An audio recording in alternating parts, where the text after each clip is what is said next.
Hi, you guys. I think I'm just gonna I'm gonna stop it like right here because it's kind of a long song, and I can always play it a little bit later. Welcome to my live stream this afternoon.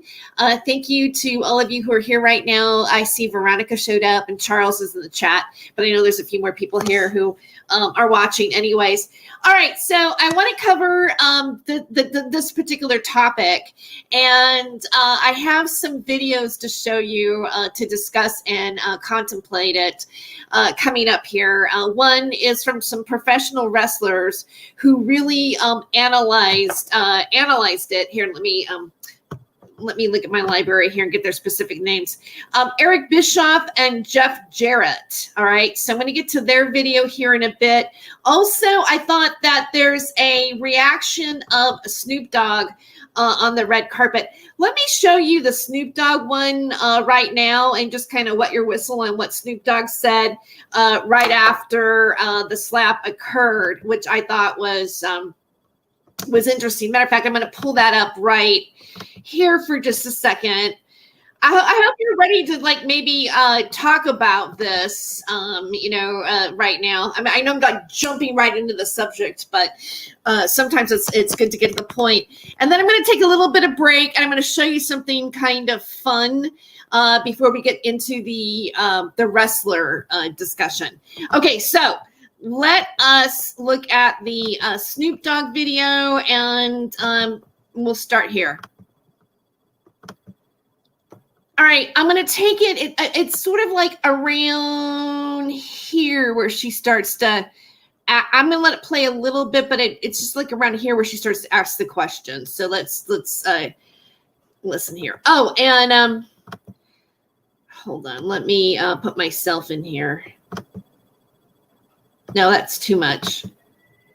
There. Okay, here we go. Actually tell them how much I appreciate their art, how great of actors and actresses they were, and to be able to take a picture with them. I mean, it's cool to be the fan sometimes instead of being a star. I could not agree with you more. Can I ask you about this? You did post about the incident that happened last night on your social media. Did you think it was staged when you posted that? Sort of, kind of, but I never know. Still don't know. Still don't know. Okay, let me ask you about the performances. Okay, so I mean, did you hear that? Like, he still doesn't know. Like, do you think it was staged? And do you still know? And he says, I still don't know. All right. I just, and this got 11 million hits. Let me find out. I'm trying to find the date of when it was maybe uploaded. I don't know. I mean, how, I would say this has been out for like about a week or so. So, I don't know. What do you guys, just on that, the fact that there's Hollywood stars that, hi, Red, chillin'? God, RD chillin'. I haven't seen you in ages. Nice to see you here, RD. Just on that, I mean, I'm just kind of shocked that I know Snoop Dogg technically smokes a lot of pot, but let's not blame it on that for a second. I just find it shocking that he's even saying something like that. And then I want to bring in, I didn't have it. This is just an extra thought, but there's another guy too that I'd like to add to this. Hold on. Let me see if I can pull that one up here too as well, because I watched that a few days ago and I even shared it with somebody because I didn't need to do that. That's actually what I clicked on right now is part of my studies on my persuasion class. And it's interesting because they use smell to change people's moods. And I learned from my class that they actually pump it into Disneyland, which I makes sense though, right? That maybe you have cinnamon buns burning, and I don't know if I'm going to be able to find that one. It was the producer or it was the creator of Entourage when he first was asked about what happened. he also said that at first I didn't think it was real. And, honestly, when I first looked at the footage of it, I didn't think it was real either. My first initial reaction was like, is that real? Because I'm wondering if sometimes we question whether something is real or not. I'm still trying to see. Oh, here it is. I'm still questioning if whether something is real or not. Yeah, this is on TMZ, so I want to play this one just a little bit for you too. Sometimes I think we question whether things are real or not because when they're on stage and we see something happen on stage, we automatically think that mess ups and things like that are just part of the routine. Like we just thought it was planned. We don't know what the script is really. Now, what I find interesting about this particular event is a lot of times in the Oscars, the Oscars have to be rehearsed. It's not like they just go up and comics say whatever they want. And most of the time, to my knowledge, and this was like when I did stand up on television on Last Comic Standing, you had to show your material. Like they have to know, especially if it's going to be taped live at any point, because they need to know whether or not you're swearing or whether you're going to, break the FCC rules. So now sometimes comics go screw it, and they've been known to break those rules, and they've gotten into trouble for doing it. One of the comedians that did that was Andrew Dice Clay. But you usually have to have your material approved. Now, what I'm wondering is was the G.I. Jane joke just improvised, or was it, was it part of the script? Because if it was part of the script, then it would be in the teleprompter and it would have been approved by the Academy. And in a sense, if anything was really offensive, it should have been, in a way, that weight should fall somewhat on the Academy's shoulders.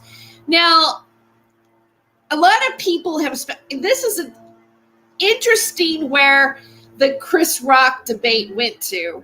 I've already discussed that, in terms of what I have observed in social media, and I've watched other channels. Of course, the air blower is going to go right now, right when I'm doing a show. It's one of those days. Today, like they cut the bushes outside here.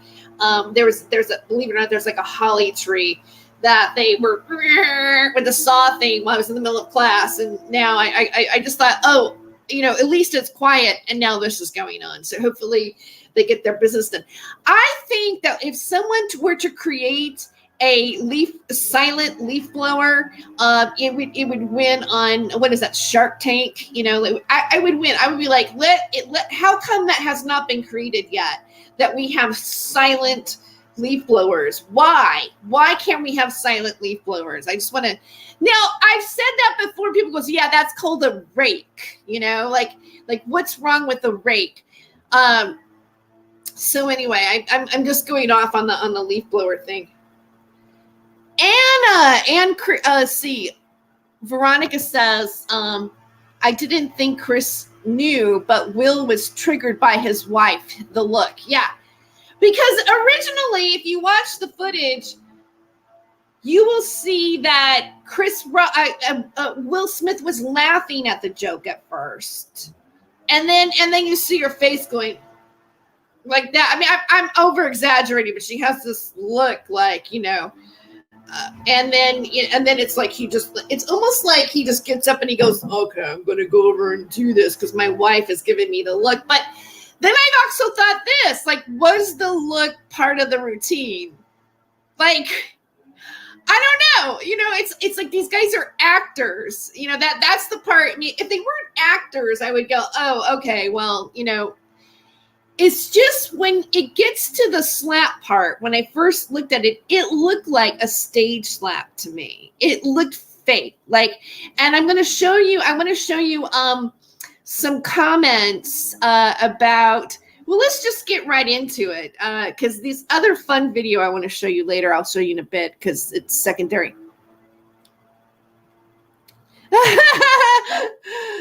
SpongeBob uses a reef blower. Wow, that would be cool, right? It's like, blow it my way, reef blower. Whose rabbit hole is this? You know what? I guess I don't know if I need to claim it. Oh wait, let me show you the entourage guy first. All right, and then we'll go further. Hold on.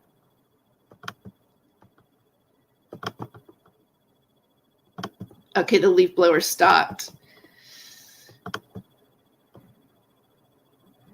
Okay, wait, I hope I did that right. Let me just.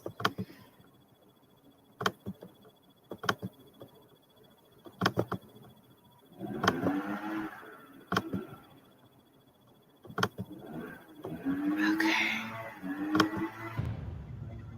You had some pretty strong opinions about what happened with Chris Rock and Will Smith. I mean, nothing happened with Chris Rock. Chris Rock just did his job, and whether you liked his joke or not, but I'm still like, I thought it was fake. I'm watching this thing. I don't know what the hell's happening. The sound goes off, and I think there's something very strange happening. But to look back on it now and to see that people are coming out and defending Will Smith, which I'm trying to be careful in 2022. Mental health is a real thing. Yeah. He needs help. Because if you're okay, so I'm going to stop it there. All right.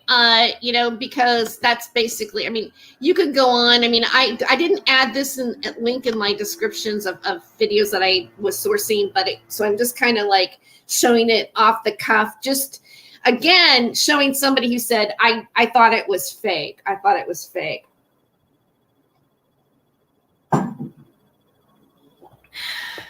Philip Blair says Will Smith needs to apologize to his mother, who was beaten by his dad. Is that in his history? I don't know. I really don't know that part about Will Smith. Yeah, the blower's back. Yay! It's right near here.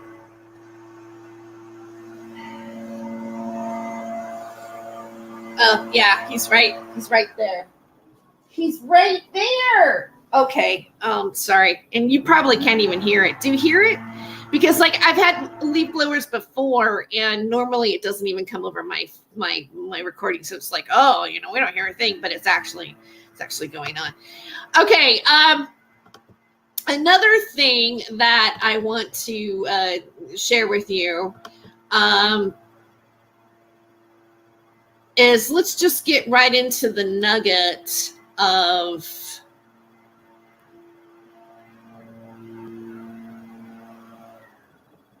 these guys.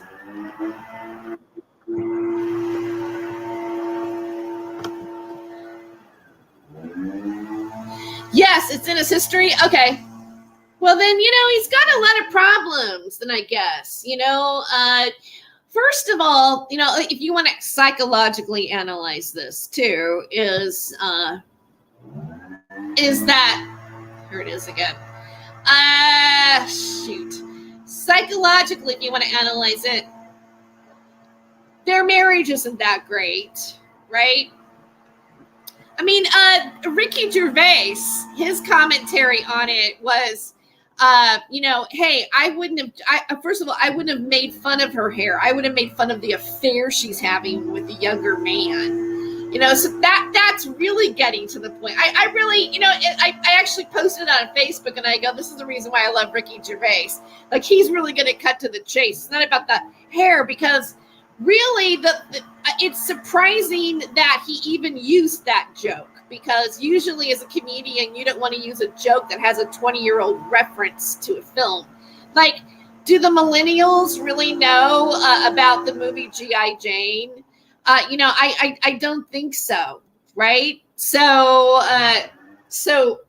it just wasn't. But are the millennials watching the Academy Awards? Are we just is the demographic of the audience that watches the Academy Awards 20 years old? Are they losing viewership?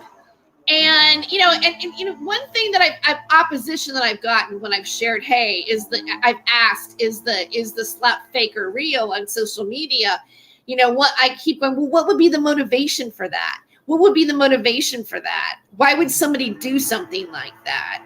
And you know what? Even if you can't pinpoint what the motivation is, doesn't mean that it might not have happened when you actually study the footage. The motivation is secondary. I think the motivation is probably money, right? If you want to like make any motivation, you can go, oh, it's money because look what's trending right now. Look whose names are trending right now. Look who's probably going to watch these movies right now. Look who is going to be like maybe, going to the channels that streamed the Academy Awards just to watch that Academy Awards again. This is like, guess what name is in everybody's mouth right now? The Academy Awards. Who's going to probably tune in next year to see if somebody else gets slapped? The thing of it is like where the conversation spun to, because it caused people to evaluate our relationships that we have with each other. It's caused us to evaluate, free speech. It's, whether or not, a lot of people went nutso. I think it's like, yeah, Chris Rock should have been slapped, or, we should be, Dave Chappelle is next, and all this kind of stuff. So it's caused quite a bit of a dialogue. And guess what? We are more focused on Will Smith and Chris Rock than we probably are about what's happening in Ukraine right now. Like it's a huge distraction for the United States. What is it like when you're distracted? Like, well, that's when the magician trick happens. That's when the sleight of hand, when something else is going on, when you're worried about what else, what might have been happening, right? I mean, I'm just throwing out some ideas as to why this might have happened, and or just because they're just entertaining themselves even.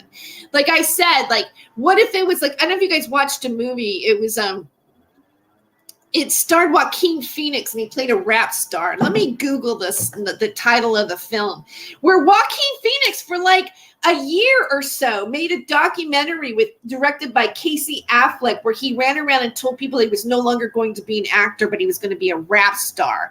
And he didn't let anybody in on it. He did all these interviews about it, and it was real to people for a really long time until it was just like an experimental documentary that nobody. What if it's like this? Remember Andy Kaufman? Like I said, well,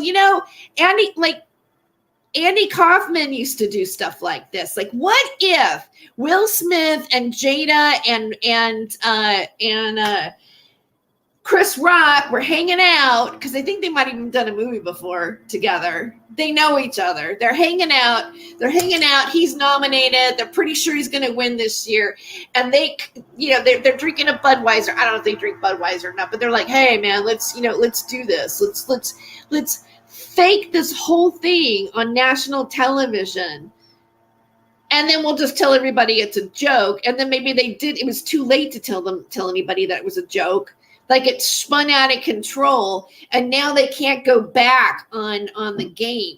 Like there's no bad publicity, all right? Good publicity, bad publicity is good publicity for the most part, unless you're like Jeffrey Dahmer or a serial killer or something like that. Then you're going to be going to jail. But if you're an entertainer and you're controversial and you're bad, or you got a blowjob on Sunset Boulevard by a hooker, Hugh Grant, you can just go the next night on the Tonight Show and go, oh, I've been a bad boy. And then everybody thinks you're charming, and they're still going to go pay money at the box office to watch you act. And that's how Hollywood works. I'm just giving a theory, like none of it is real. Like, what makes you think that? How can you tell when Alec Baldwin is, crying on camera in front of George Stephanopoulos? God, his last name reminds me of a character on Sesame Street, right? George Stephanopoulos. Who's to say that when he's crying that he's not faking it? How can we tell if these actors are faking it or not faking it? And one of the things that I mentioned was that, and I even did bits like this, you do things, on camera, on the radio, or you look like you're supposed to look like you're backstage arguing with another comic, in the green room, and it's being filmed as part of it. It's unscripted, but scripted. Like, here's what you're supposed to do, and you fake it and it looks real. Like, and then there's the show, like you improv on top of improv on top of improv. And you can do it so good that people think they can't tell the difference between what's real and what's not real. We love wrestling, right? Is it real? Do they have techniques? Yes, they do have techniques. They do have techniques. As a matter of fact, there's a few terms that I have down on my book here, and in my iPad. Let me just pull this up for a moment and check it out. Okay, so there's, and I'm going to show you that. Okay, so now I'm going to show you the video. Now I'm going to show you the wrestling video.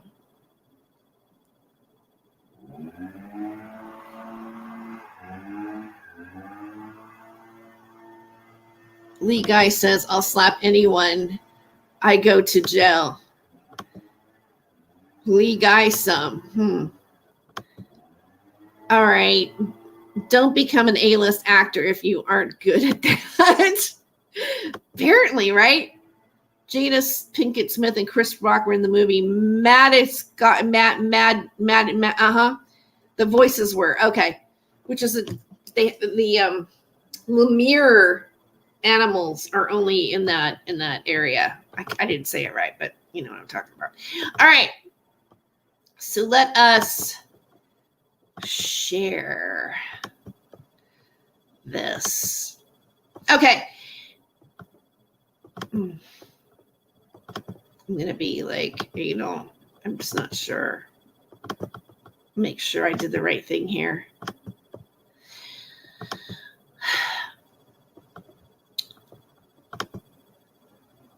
All right, so I'm asking for fair use. This is a transformative work, and we're educating the public and critiquing the video we are sharing. This is covered under fair use and allowable by law. So I'm going to skip it up a bit. Now, if you look at the title, I'm going to get to where, like in here, like he described, they basically, I'll source the video, but they basically describe the technique and their experience of using it. And, Eric Bischoff, I believe it is, pretty much explains how bad he was at it, about doing the fakes, doing it. And here it says Eric Bischoff and Jeff Jarrett think Will Smith slapping Chris Rock was a work. All right, a work is a reference to staging a slap, basically. A work is a pre-rehearsed stage fight, and a shoot is when it's real. All right, so that is one. That's just part of the lingo that they use, and then also, we're going to get to it when the head moves backwards by Chris Rock, because he kind of, if you watch Chris Rock's head snap, it's almost like his head goes farther than the hit would warrant, and that's called riding the punch. All right, so I'm gonna start to play this. Now, this is the part where they really start to get into the video and analyze it. Marketing platform for movies that have already come out. That's why they exist. It's very political. It's nonsense. It's nothing more than a marketing platform. Like the music shows. They play their hits and have another run. Well, okay, they're basically saying that the Academy Awards is a marketing platform. Why didn't I really connect that? Before you and I can babble on and on and on, because we will. We both like to talk way too much. So to protect ourselves from each other, let's take a look at the tape, and then we'll call for a breakdown when we feel it's necessary.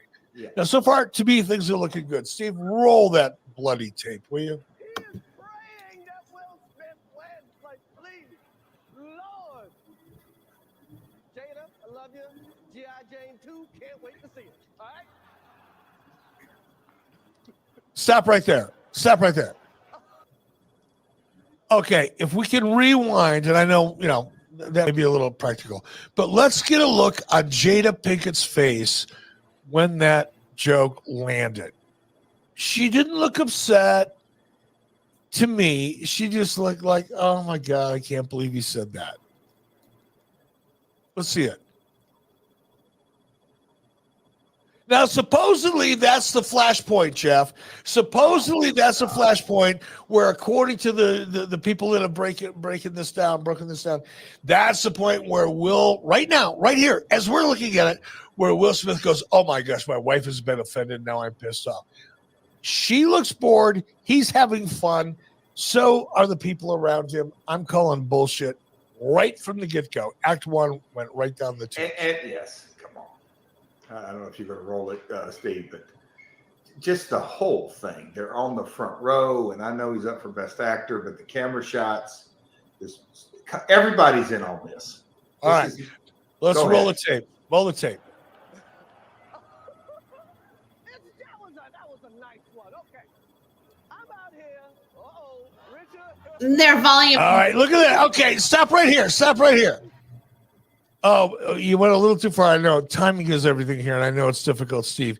But Jeff, if you said to me, Eric, I'm coming up the ramp, and I'm going to slap you in the face, and I want you to sell it,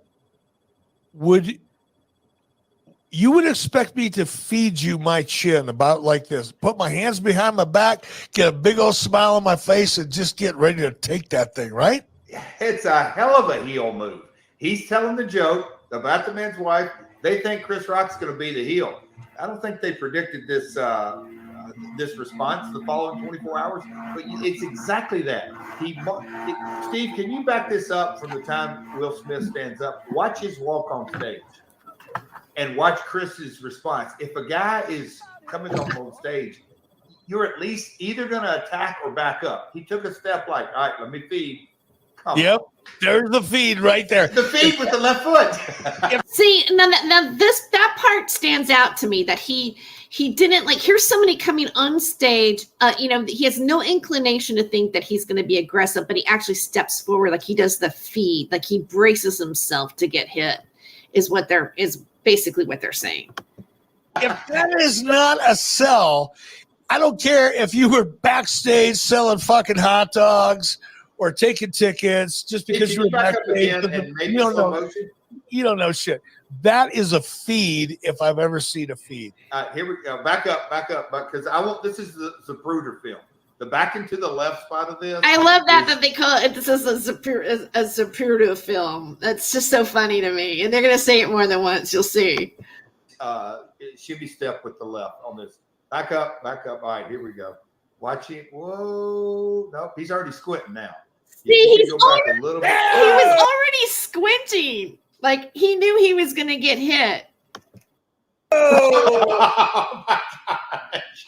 This is that is so bad. Back up even more. Back up. Oh, now watch. Okay, roll it. Watch you. Oh, I'm gonna stand. I got to put all my weight on my front left. Whoa.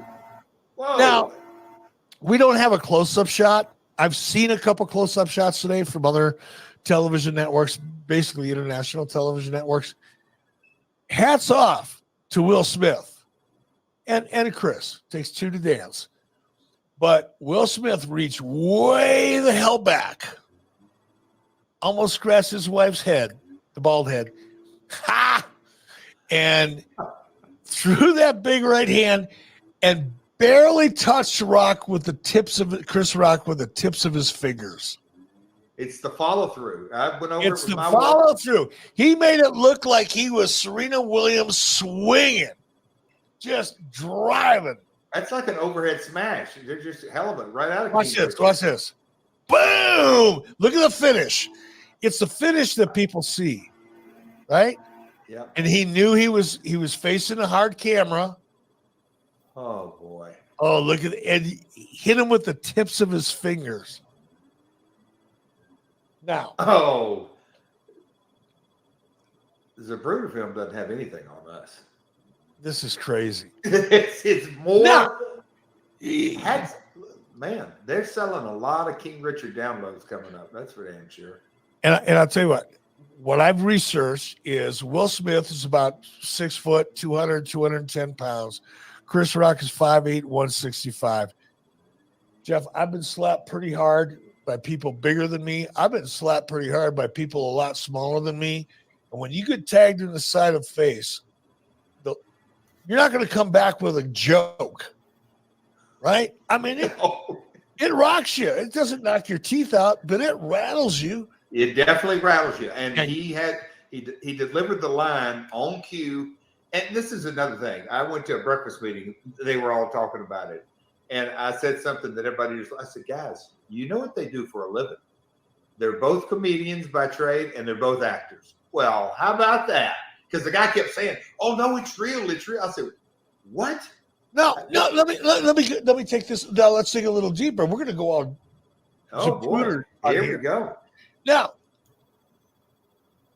Chris Rock, didn't he do a little gimmick in TNA? Oh, he sure did. Head of state.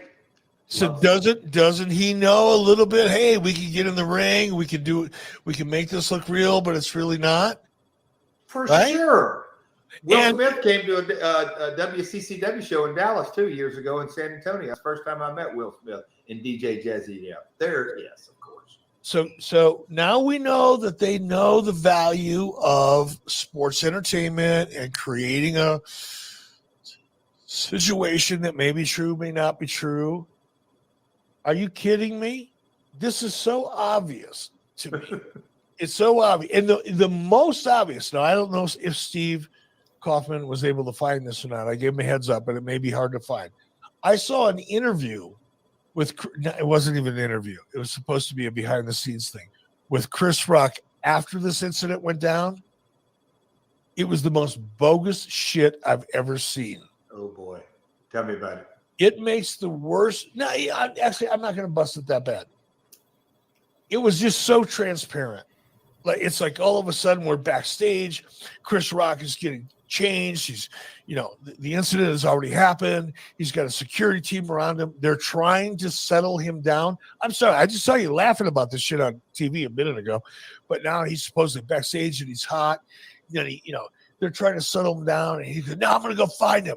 I'm going to find Will Smith. He's not going to disrespect me in front of my family and my children. I'm going to go find him."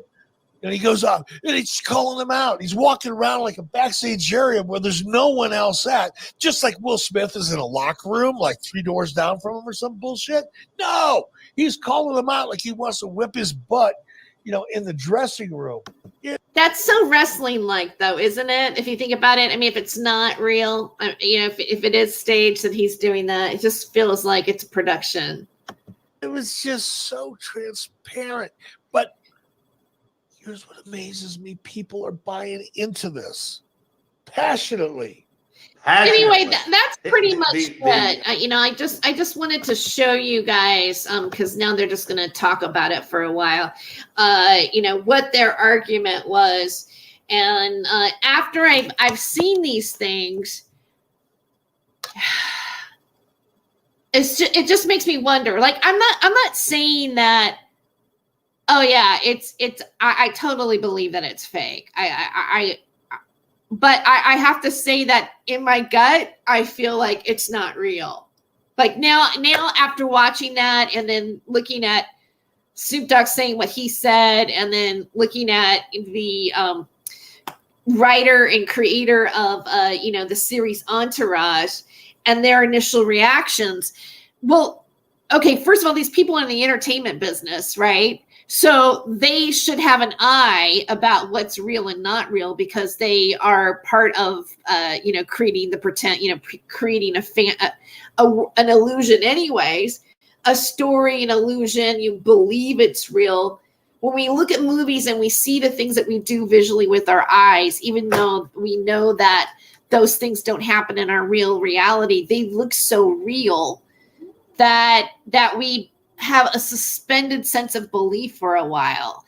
And that actors and even when you do stage plays, you do the fake fighting. There's even in the high school department area, how to pretend like you have conflict and drama, pretend gunshots, although sometimes pretend gunshots become real gunshots, but people really do get hurt on the set.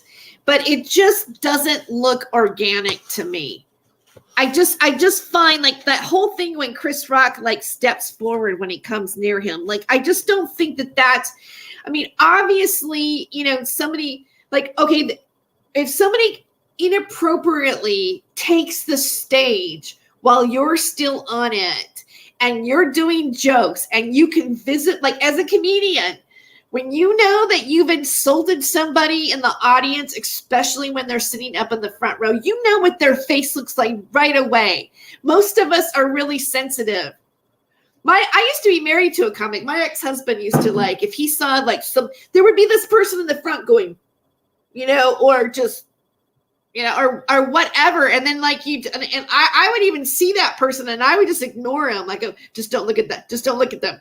They do not represent the rest of the audience. They do not represent the rest of the audience, because you could be doing really great out there. People could just be loving you, but this one person in the front's just looking at you going, right? So you know when you say either the person in the front doesn't like you, they don't like your hair, they don't like the way you speak, they don't like the fact that you're a chick or a dude or whatever. They're maybe they had a bad day. Who knows? But they're giving you. But sometimes you can tell if you say something and you really insulted them. And sometimes the person in the front row would tell you that they felt that you insulted them. And let's say that person got up on stage after you thought that you insulted them. Would your instinct be, oh, let me lean forward. Let me lean forward and let the dude smack me? Like, you would be like, you know, but again, Will Smith isn't a regular guy. He's a celebrity. He was nominated for Best Actor. You know, maybe, you know, we give those people extra permission because they are who they are, you know. And a lot of people feel that way, like, oh, Will Smith is just going to walk around without being punished for it. Well, he wouldn't be punished for it if it was all staged and they don't want to come clean about it. You know, like, I posted this on Facebook and a friend of mine said, you know, oh, well, I hear that Chris Rock is, you know, going to sue him for $2 million or something like that. I Googled it. You know, I said, you know, briefly before the show, and I'm seeing that, yeah, no, he's not. So far, I'm seeing that he's not suing him. You know, he's, you know, okay, so he resigned from the Academy. You know what? He could always like sign back up for it. Well, the Academy is going to take, you know, repercussions on him. Okay, so well, let's see if he actually really suffers or not. You know, who's suffering from it? Who's suffering from it? I feel like the public is suffering from it, and you know, the fact that it's gone into like a, you know, council culture. It's brought in all these types of other types of sentiments, like, oh, don't make fun of this and don't make fun of that, and you know, everybody's getting all judgmental, like, oh, he did a joke. You know what?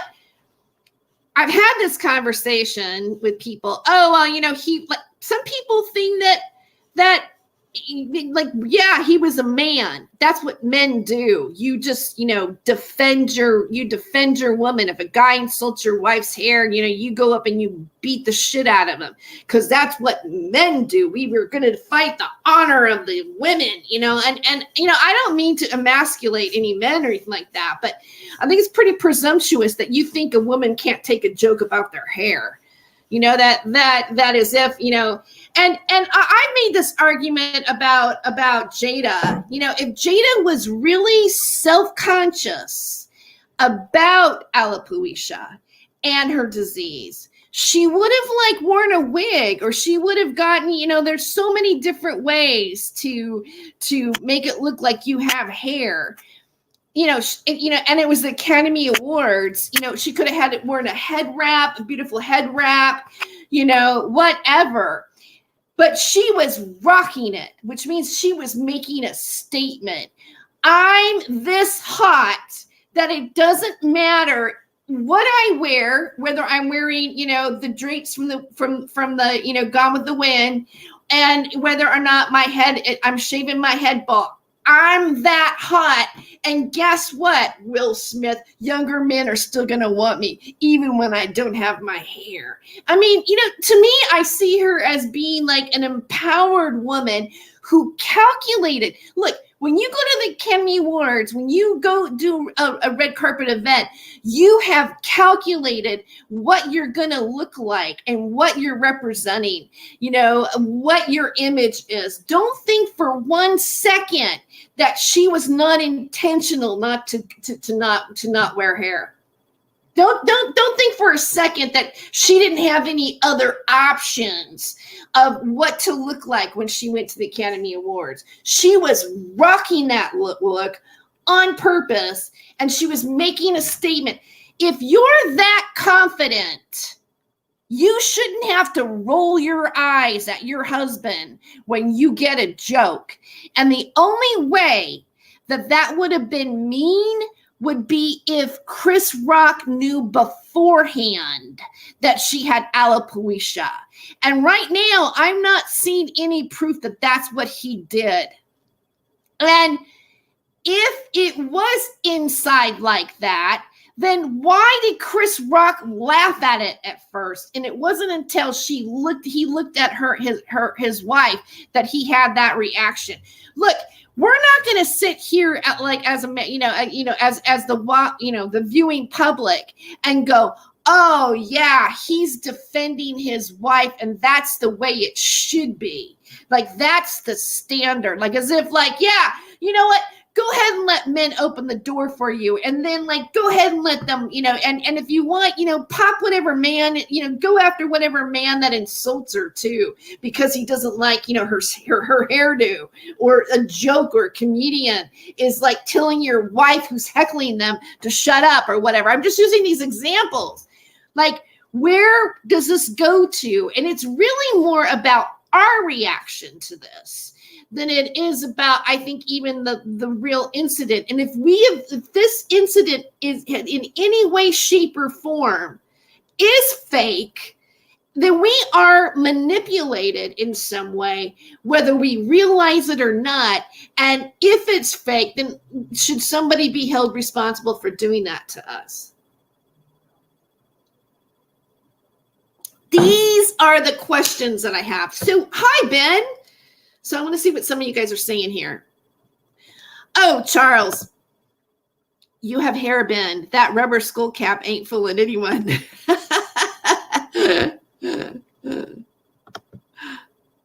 Hi, Kate Schneider. Okay. You guys are fun. Okay, Charles, let's see what Charles says. And you, Ben, how's the organic garden? So, Ben, the J.R. Porter has a channel too. Gosh, I wish I had a link here. If you want to, Ben, you could go ahead and share the link to your channel. So if anybody wants to check out Ben, please do.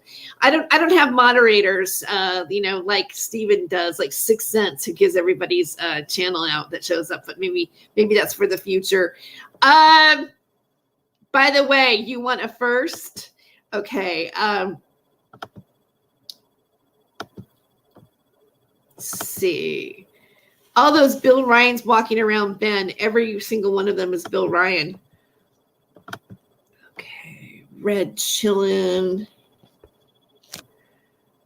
Hell of a hat. Thank you. I'm wearing a hat. And if I, for some reason, lose my hair, which I hopefully doesn't happen to me, but what if I did? I would wear a wig. I would just go wig crazy and just wear whatever color I wanted and whatever style I wanted, and I wouldn't worry about it.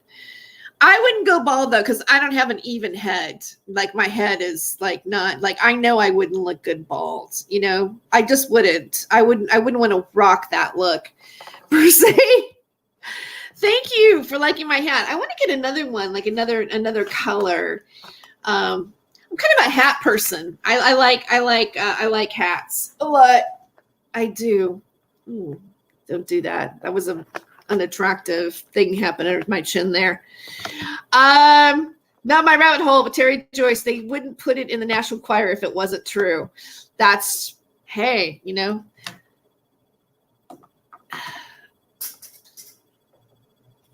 they have those hats with the hair underneath it.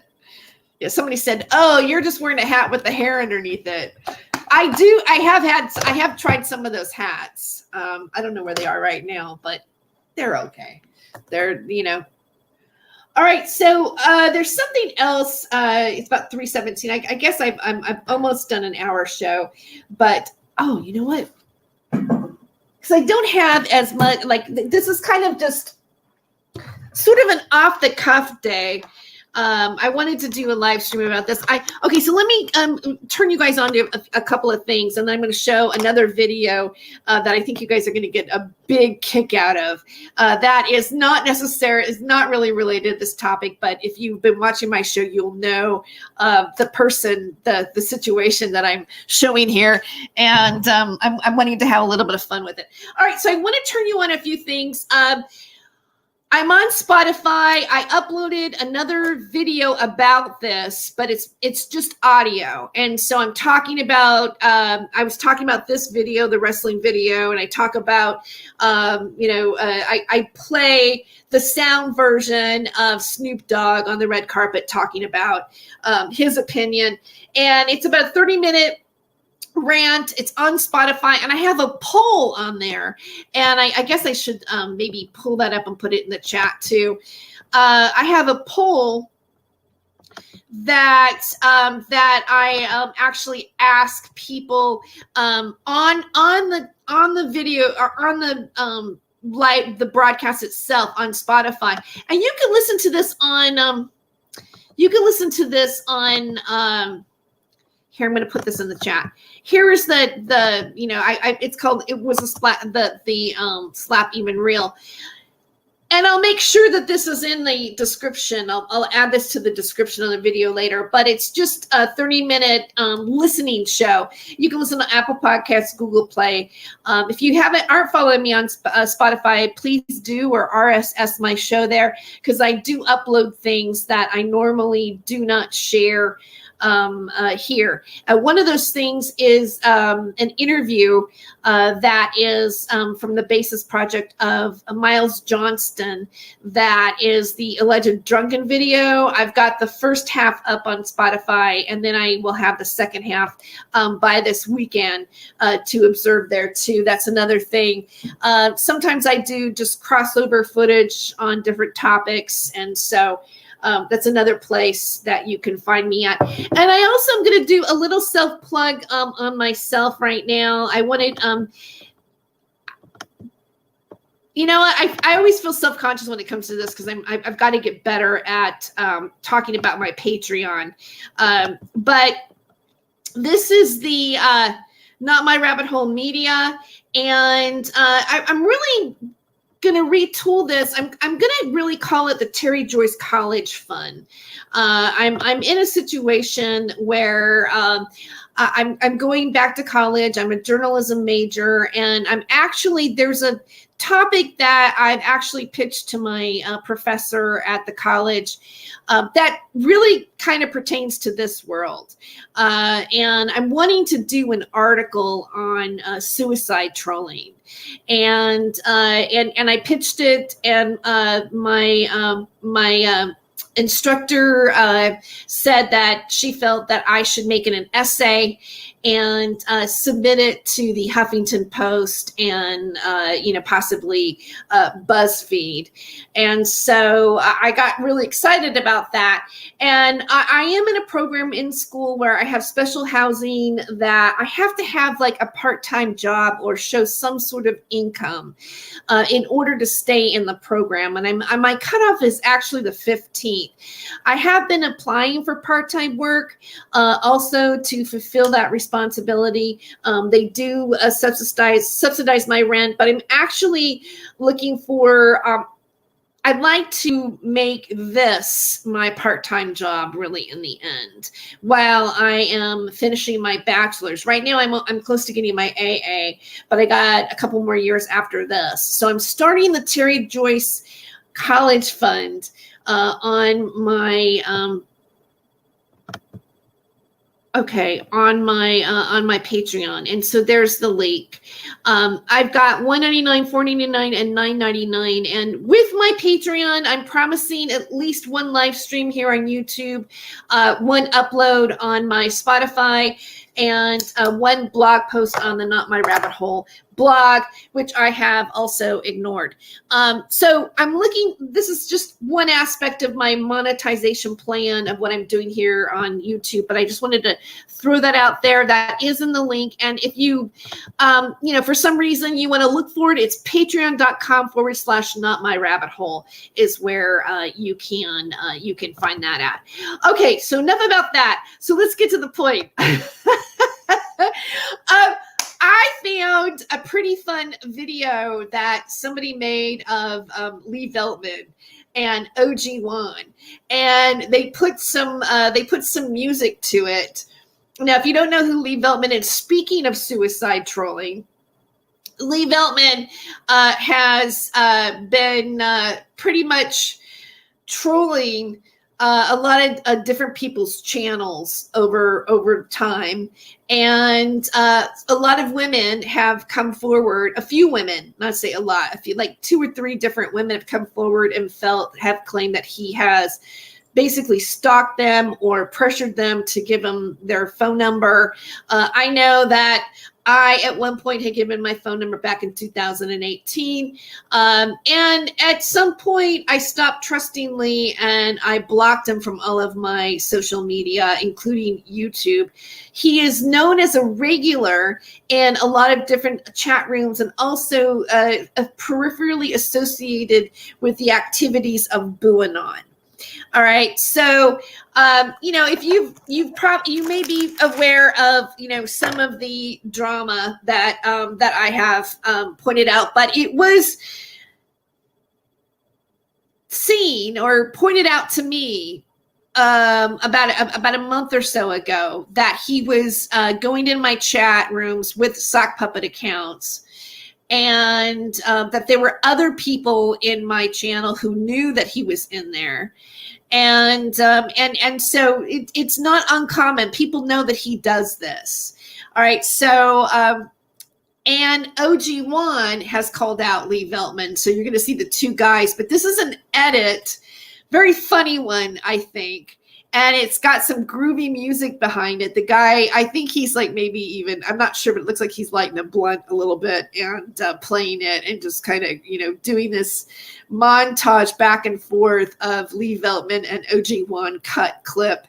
And the good news is that the music is in 432 hertz. So, we're actually upgrading our frequency, I guess, while we're looking at it. Word vomit Lee. Okay, yes. See, here we go. He's a donkey. Okay, yes. Okay, so let's just sit back and enjoy this because we're gonna have some fun here.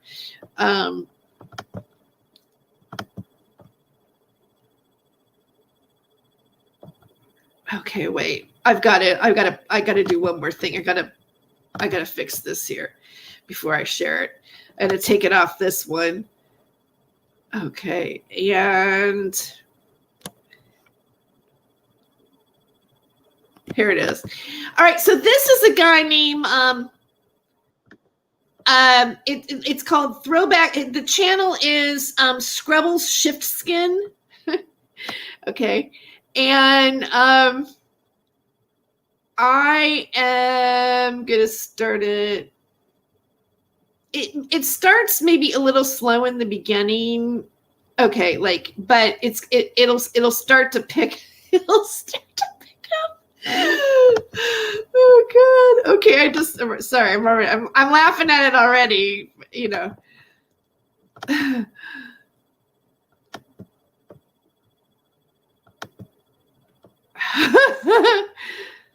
Wait, just one more thing. I want to make sure I did that right because I want you to hear this. I want you to hear this really good. Okay, here we go. Here we go. I saw this. I kept laughing. I gotta share this. It's weird how he has that. Look at his face. There he Warriors is. sometimes are in the chat rooms. They want to run their people. They'll never turn up, though. It's Yeah, I know they're cowards. He's got they're this, just fucking cowards, mate. It's like the keyboard warriors sometimes are in the chat room. mate. It's You know, what the it's, keyboard warriors sometimes are in the chat rooms. They want He's got this like Elvis thing going up with his lip on one side, right? to run their mouth. Run your mouth. Go tell everybody we're over here talking a little smack.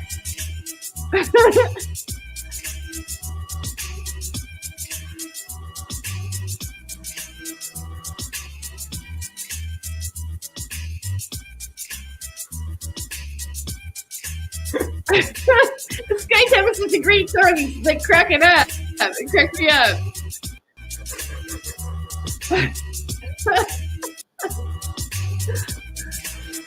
Oh, this is fucking great.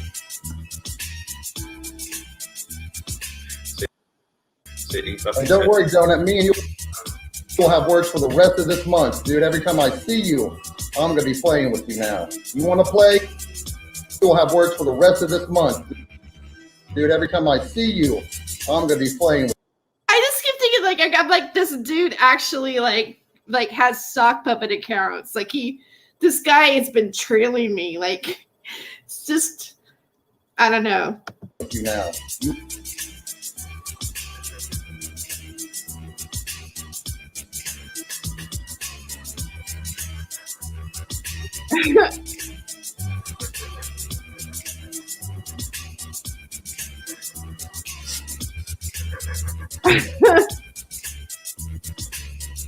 Wait, it gets a good spot. I might have like got a little early. See you. I'm gonna be playing with you now. You want to play? Let's play the game. Been playing this game with Frank Bacon for 3 years now. Frank Bacon, is that like 6 degrees of separation from Kevin? Like Frank Bacon, Francis Bacon. And he's gonna say Frank Bacon a few times here.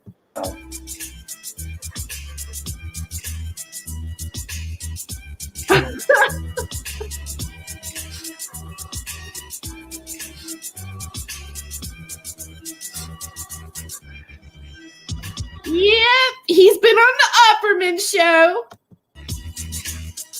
Dude, every time I see you, I'm gonna be playing with you now. You want to play? Let's play the game. Been playing this game with Frank Bacon for 3 years now.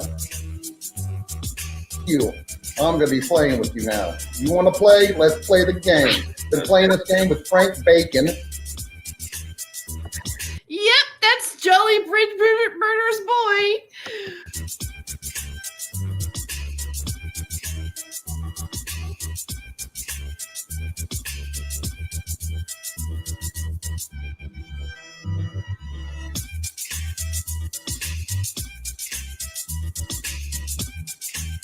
Been playing this game with Frank Bacon.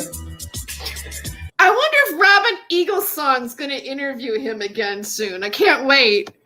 For 3 years now.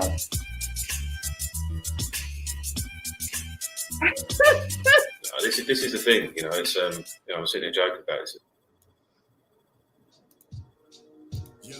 This is the thing, you know. It's you know, I'm sitting here joking about it and stuff, but it is people's experiences on there, man. It's easy. Like, I'm pretty easy. Well, I'm not going to tell anyone more trigger buttons, but you know, there's certain things that fucking trigger me, man. You know, it's can't help it. Everyone's got their different fucking trigger points from their experiences.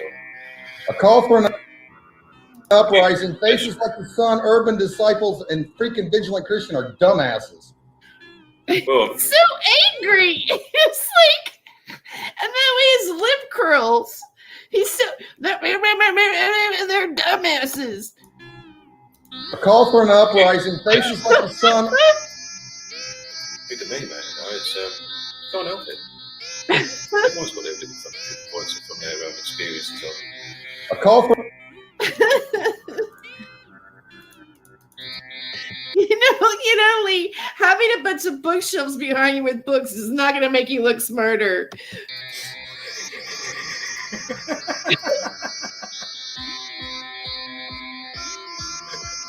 Uprising. Faces like the sun, urban disciples. Yep, that's your whistleblower for the teen abuse industry. Well, I'm not going to tell anyone more trigger buttons, but you know, there's certain things that fucking trigger me, man. You know, it's can't help it. Everyone's got their different fucking triggers. Fake or real? Is Lee Veltman a whistleblower for the teen abuse industry? points from their experiences. A call for an uprising. Faces like the sun, urban disciples, and freaking vigilant Christian are dumbasses. Wow, it's like he doesn't like, I know a call from an uprising. I guess, is he anti-religious, anti-Christian? Is that it, Lee? What's happening here? What's happening?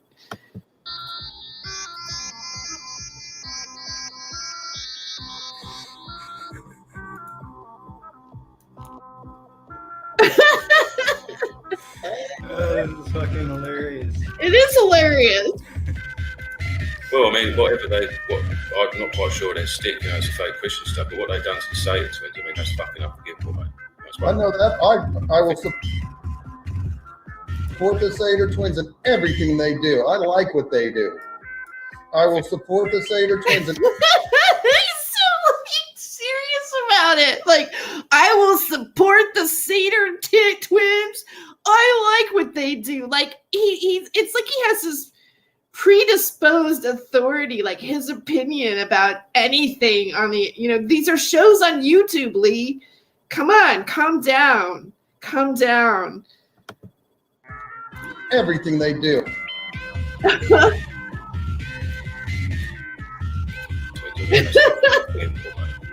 know that. I will support the Seder twins in everything they do. Oh, Lee, will you support me? Look at that. Look at that. Oh, my God. That's like a rat. Like,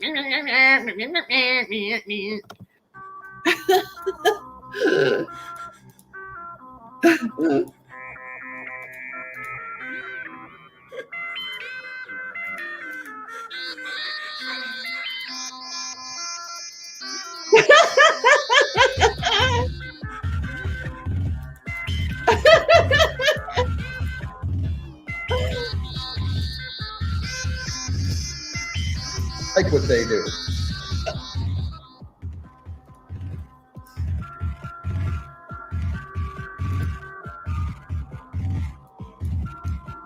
They do. I like what they do. Sure, yeah, it's for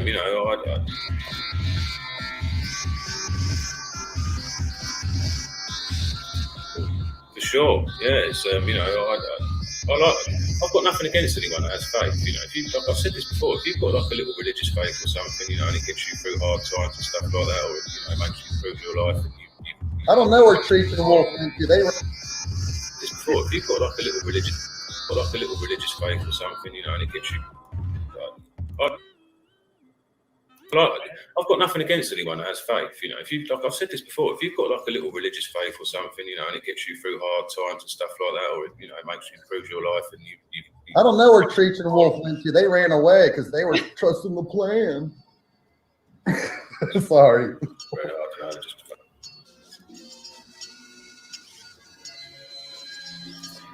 Oh! Don't look at people like that. Through hard times and stuff like that, or it makes you improve your life. And I don't know where Treats and Wolf went to. They ran away because they were trusting the plan. Okay, so they say he's independently wealthy. So is this what happens to you when you don't have to worry about money, when you don't have any goals? I mean, like, obviously he's talking about Villanon, right? I mean, we know that reference.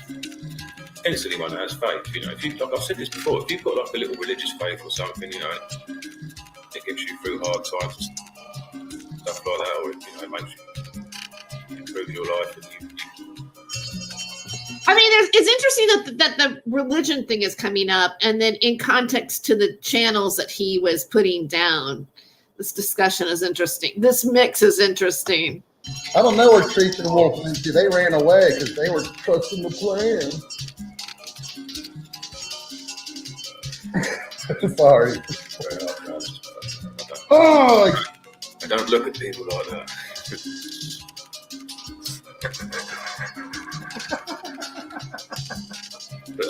De-trigger, young man. I'm the one who does the triggering. No, but it is. I'm the one who does the triggering. Ha, ha, ha, ha. Yes, you do. Yes, you do, Lee. You do trigger.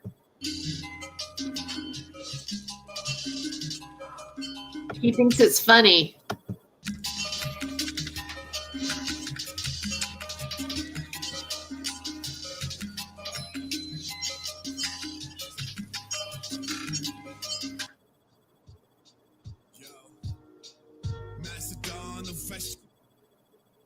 Okay, so anyway, I'm gonna stop it there. I mean, that was like, sorry, I just kind of had to indulge a little bit.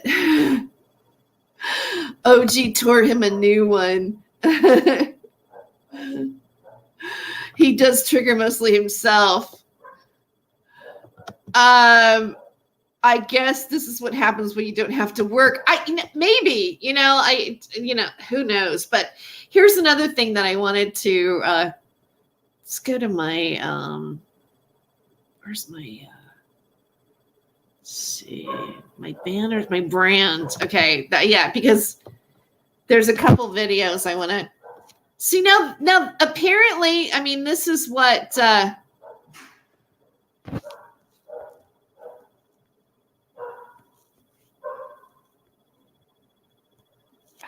Here it is.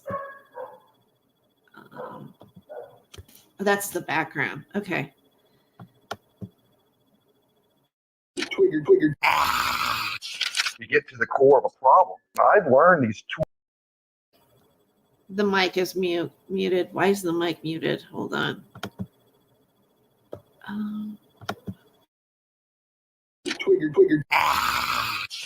get to the core of a problem. I've learned these tools.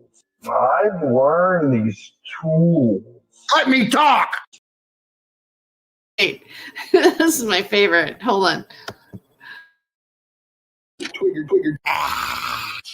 get to the core of a problem. I've learned these tools. Let me talk. To be able to attack people and to bring out their inner side. When you establish a straw man and start doing these tactics, it's psychological warfare at its finest. It's psychological warfare at its finest. Seems like it's been a bit of a bad time for Lee Veltman lately, and rightly so. Yeah, I support what this channel's doing for sure, but don't stop there. So I'm going to join in next. You need to do a post analysis, man. Listen. You know what? I predict Lee Veltman just fucking all over the place, just fucking jizzing. Just jizzing. Buckle up. That's it. It's gonna be a wild ride, ladies and gentlemen. And Jiggy. It's gonna be. I'm taking my pants off. It's been a roller coaster since day one, baby.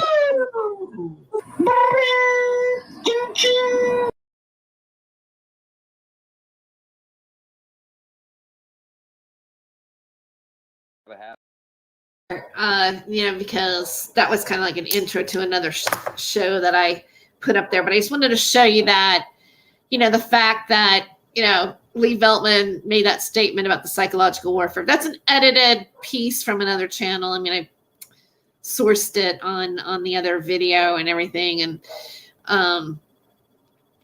just the fact that CW Chanter is, saying Lee Veltman is, just jizzing everywhere with his fake sock puppet accounts, I'm assuming. I just find it all kind of bizarre sometimes. This is maybe the mood I'm in today. I'm just like, like what's happening? It's just, we all know who he is. We know that they congregate together and they just pick on people online and everything, but it's like, why? It's like analyzing the Will Smith and the Chris Rock slap. If it's fake, then why? And if we can't figure out why, well, then it must be real, right? So if you're looking at Lee Veltman and Jolly Bridgeburner and some of these people that target people on the internet, they pretty much just do shows only to harass somebody, whoever the person of their choice is when they're getting together. they will show up in people's chat rooms while they are live streaming and purposely trigger that person and then laugh about it later because they'll know something personal about the person, the host or whatever. They know what to say to somebody. Like, it's not just like, oh, you know, regular insults, like stock insults. It's like they've studied the person.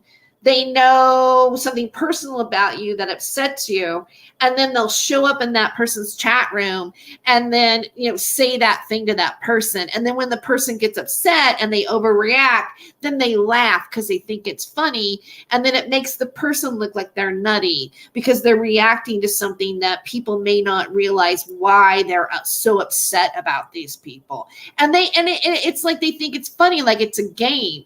And really, like what I'm showing you, like, okay, that was fun, I'm laughing and this and that, but when you really watch those little clips, you can see like the attitude that Lee has, that, you know, about his opinions, and they're angry about people, and there's an anger, an aggression that does come out of his self energetically. So, you know, like it could be, I mean, one could logically say that, you know, Lee Veltman will asphyxiate on a person for whatever reason. Maybe they got associated with QAnon at one point in their life, or maybe they bought into some conspiracies, or they believe certain things that are on the internet. Because I'm going to tell you right now, I am one of those people that have kind of gone through the gauntlet on, you know, trying to figure out what I think is real and not real. And, you know, I think what's different about this article that I'm wanting to write, or this book I'm wanting to write about this period of time, this experience of, you know, being a media person and then getting involved with a certain type of media that goes down in a lingo where we're going down the rabbit hole, and we're going to, you know, figure out what's real. Like, why? I mean, even the show I did today kind of like exemplifies sort of what I've been feeling about a lot of things in the world. Like, is that real or not real? Is you know, fiction greater than fantasy? I mean, when you think about it, you know, I'm actually working, you know, I've been talking about this persuasion speech that I've been working on. Like the first speech I did, I have uploaded here in my persuasion class, and I'm delving into the topic of did Nazis make contact with extraterrestrials? Even when you think about it, because that little, you know, did they or didn't they kind of thing is sort of at the precipice of like the genesis of what we want to believe the super soldier program to be. You know, that there was an Operation Paperclip, that there was that there's mind control, you know, that blank, blank, blank. And then so you get into all these other different theories of like, well, why did they have a super soldier program? Because they wanted to create the Uberman. Right. Well, when I did the speech, I just did like 3 different perspectives on the topic. I didn't even get into the super soldier thing because, you know, because the goal of the exercise was not to try to persuade somebody one way or another, but to just give the 3 perspectives. Now, I have to choose one way or the other. And at first I thought, okay, I'm going to try to prove it as being real. But as I tried to prove it as being real, I'm going to be honest with you. I couldn't find enough evidence that I think that other people would be convinced enough to think that it was true. And I know you might sit back because many of us that are, you know, that you're in this, you might be watching me because I did explore those things and everything like that. And so we're already up to date on a lot of this information. And we've watched the Basis Project. We've tried to learn, we've watched Ancient Aliens and all the different episodes that they did about, Nazis in the Antarctic and Nazis and the aliens and, all of that. Because like, why do we even think it? Because even our own, media has put that out there into like our consciousness. But the one thing that gets in the way for me about all of this is that before any of this started, back in 1876, there was a writer named Edward Lytton, who was known for coining the phrase, "The pen is mightier than the sword." That guy wrote a book about the vril. It was called The Power of the Coming Race. And in it, it's science fiction. It's a science fiction novel, but it described everything, the Atlantean race in the hollow earth that was like, angelic, but also it became like the prototype of the Uberman and then the Superman thing. And you see where I'm going with this? So it came out of the fiction piece. And I can't totally get over that right now. I can't, like, for me as a person, I'm having an issue with the science fiction novel aspect. Now, I know a lot of science fiction novels have pretty much in many ways come true. Especially Philip Dick is really hanging there as just about like Minority Report, all of it. Yeah. And some people go, well, did the writer get a download? Because you talk about like where do you get inspired from? Is it Tesla got a download of things, apparently, they say, when you come up with inventions or whatever, because the thing about thoughts just being in the ethos, like, a bunch of people created the microscope all at the same time, but one of them was able to get the patent. Even like Charles Darwin was not the first one to come up with the, theory of the origin of the species. There was also another guy, Edward Wallace, I believe it was. Last name is Wallace. I'm not sure if the first name is Edward, but so, I have a problem also. Like, even if I haven't totally said, no, there's no Nazi connection. Something happened. I mean, especially like the flying saucer thing and the technology, and like all of a sudden they just went up really fast in technology. Where did that technology come from? Then you have the Vril Society with Maria Osisic or Osis with the psychics with the long hair, and the whole thing about your hair bringing in your psychic energy. And, then it went into the Thule Society. Like, there was a whole like new age movement that came out of this science fiction book, really, the genesis of it. Then it went into something else, to the mystics. Then it went in, and then somehow that was said to have influenced Hitler to do what he did. Now, what I think is weird, and I've always thought this whenever you look at footage of, Hitler, that people are screaming like he's the Beatles or something. Like, what did he do, or what did he say to these people at that time to win that much adoration like that? Because we don't see a president like that here, really. And I've always wondered, like, is it sound? Like, was there a sound frequency that made people go nuts? Or they often say that, there was, I just watched this movie. It was the Anna Delvey story. It's on Netflix. It's about the Russian young woman that came over, and she took over the whole New York scene and scammed all these rich people and everything like that. There was this, it's almost like because you believe something to be true, that people just kind of adopt that it is. God, how did I lost my train of thought there for a second on the movie. Anyways, I'm going on a tangent about something else. Like I said, it's not like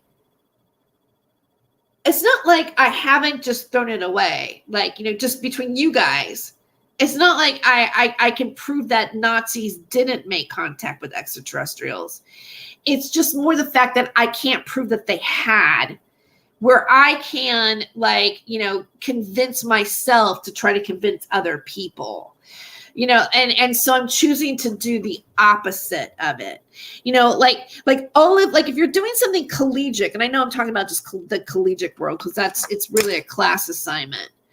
You've got to have references of you can't reference Wikipedia, or it has to be something like the Pew Research Institute or something. Like, people surveyed so many people and they think that blank so many aliens might be, or whatever. It's got to be like a cultural analysis, or real proof that maybe they actually really existed. But really, I mean, you guys, we can all sit about all day and say, oh, yeah, I think I have alien DNA. Or, there are people who are experiencers that claim to have had contact. And I know that a lot of people here are in this community. And those of us that have explored this topic, the reason why we explore it is because we look at things and we go, well, this isn't really real. This is is this an illusion that I can create I can brand myself on my Instagram? I can brand myself that I am, blank, blank, blank, blank, blank, or it looks like blank, or my filter makes me look, a little bit more, a slightly better me than it's actually me in my augmented reality creation. Like, where's the real person at in all of this is my point. Like, we can make anything up. So what's the real truth? I mean, obviously we know that we took, scientists from Nazi scientists to Operation Paperclip. We can definitely confirm that.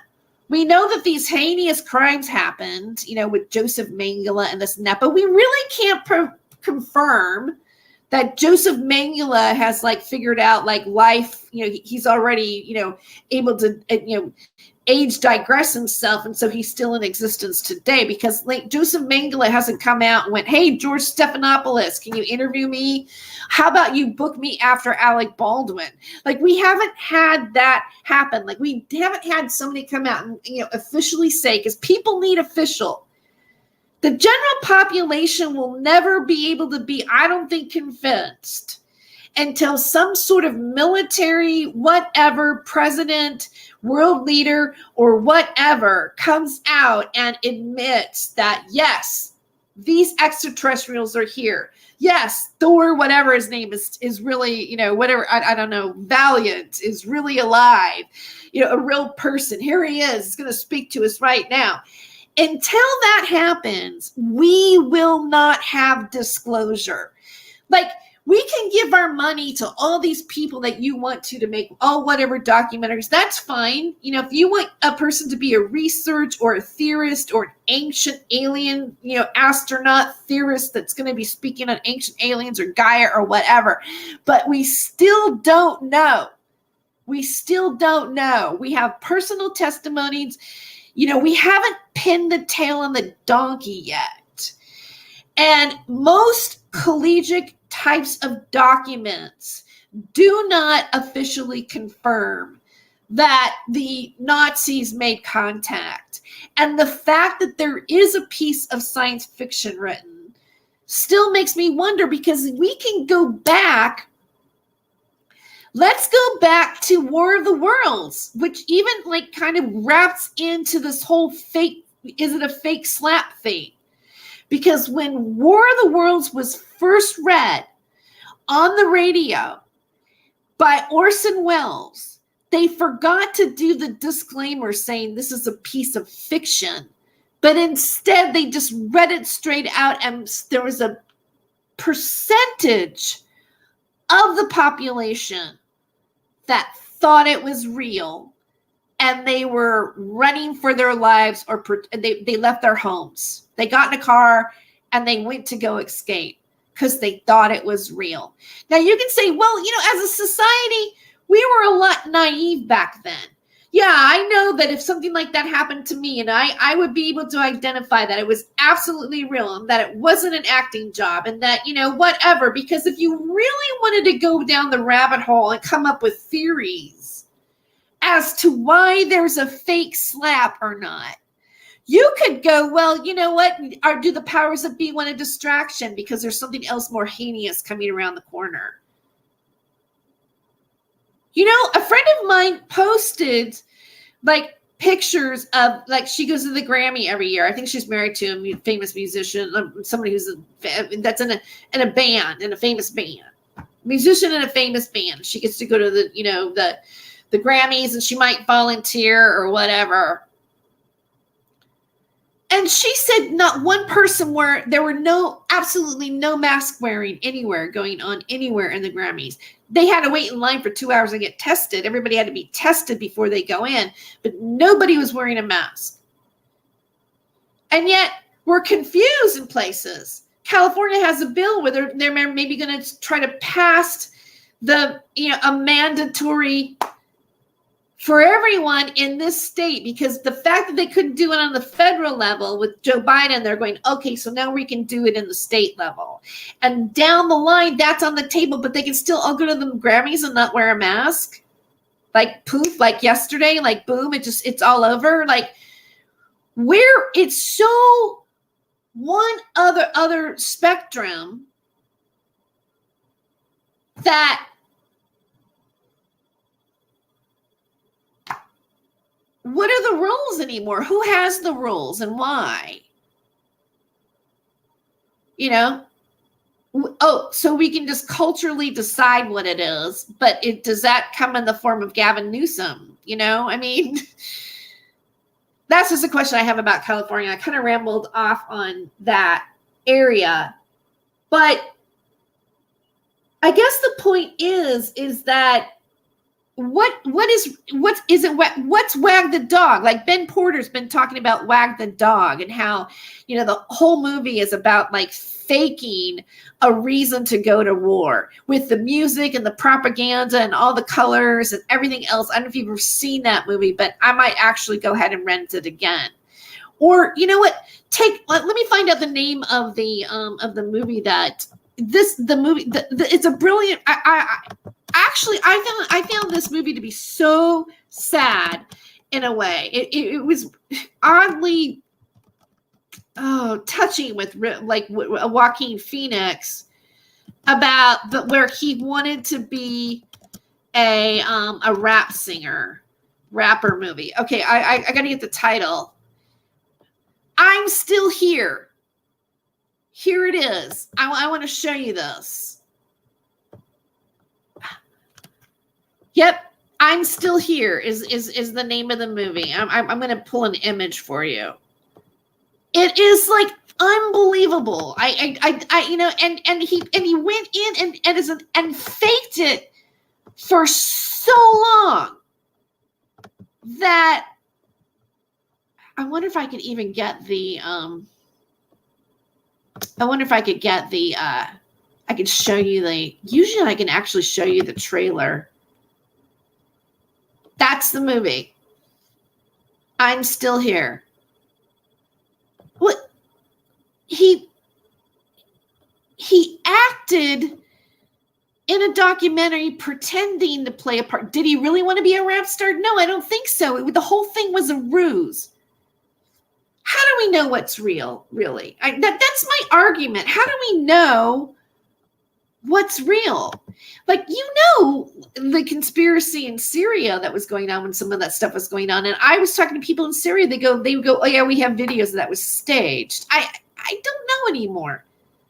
And now I got to be careful because, you know, we're getting into that topic of that.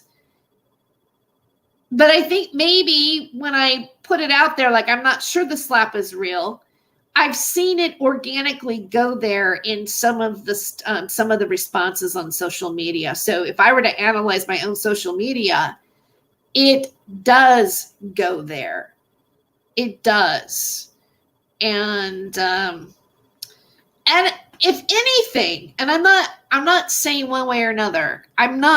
Because I think it's important, you know, like I'm just sharing what I think with you. I'm just throwing ideas out there. Like, what if? What if this? What if that? What do you think about this? What do you think about that? I'm not saying anything, but I'm just trying to give a perspective that maybe it might be possible, that maybe the media makes us believe that the Nazis made contact with extraterrestrials because people want to believe it, because there's big money in it, that they don't care if it's really true or not. All you have to have is somebody who's like really persuasive about a certain amount of research. And in theory, we want to believe it, just like we want to believe how, mankind and the origin of the species. Even those theories get revised over time with new information. And so are we getting new information, or are we just getting another Hollywood red pill, I want to make a buck? And on that note, Milli Vanilli, yes! Milli Vanilli. Girl, you know it's true.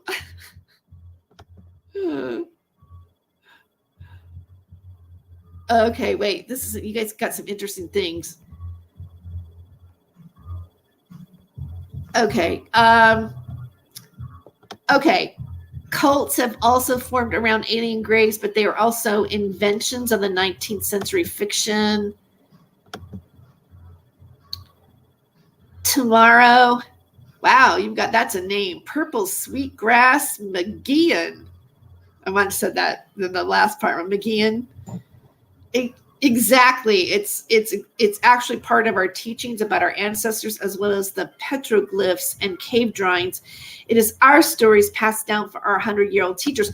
Well, you know what? That brings up that conversation of the art. I was watching a video. It was on Joe Rogan's show, and they were, looking at. I think I'm going to do a show about that, about the spaceships in the art and that argument. So yeah. And back then, like, where would there be flying saucers like that? My wife and him are both sus. I married the youngest son of a Catholic Jesuit world leader and saw crazy as a kid to really crazy raising mind. Wow, I can imagine. That is the name. A goot one. A good one. A goot one. Okay. I don't know. Will I get away with playing that? I'm kind of afraid to play the trailer now. All right. So on that note, on the money theme, because that's the theme of today, I'm going to leave on this song. Girl, you know it's true. Then Paula, I remember like when Milli Vanilli got in trouble. I remember that time. Oh, no, they were lip syncing. No, they wouldn't do that to us on MTV. They're not really singing. Oh my God. And then Paula Abdul came into question. She's like, oh no, I'm really, voice tune.